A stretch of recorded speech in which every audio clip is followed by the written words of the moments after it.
السلام علیکم ورحمۃ اللہ وبرکاتہ۔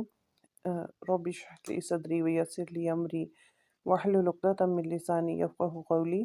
الحمد للہ رب العالمین والصلاۃ والسلام علی سیدنا محمد خاتم النبیین وعلی آلہ واصحابہ اجمعین۔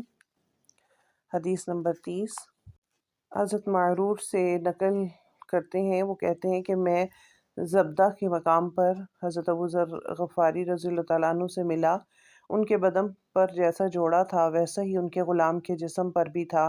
میں نے اس حیرت انگیز بات کا سبب جب دریافت کیا تو کہنے لگے کہ میں نے ایک شخص یعنی غلام کو برا بھلا کہا، پھر میں نے اسے ماں کی غیرت دلائی یعنی ماں کی گالی دی، تو رسول اللہ صلی اللہ علیہ وسلم نے یہ حال معلوم کر کے مجھ سے فرمایا کہ اے ابو ذر، تو نے اسے ماں کے نام سے غیرت دلائی ہے، بے شک تجھ میں ابھی کچھ جاہلیت کا اثر باقی ہے، تمہارے ماتحت لوگ تمہارے بھائی ہیں، اللہ نے اپنی کسی مصلحت کی وجہ سے انہیں تمہارے قبضے میں دے رکھا ہے، تو جس کے ماتحت اس کا بھائی ہو تو وہ اس کو بھی وہی کھلائے جو وہ خود کھائے اور وہی پہنائے جو وہ خود پہنے، اور ان کو اتنے کام کی تکلیف نہ دو کہ ان پر بار ہو جائے، اور ان پر اگر کوئی ایسا سخت کام ڈالو گے تو تم خود بھی ان کی مدد کرو۔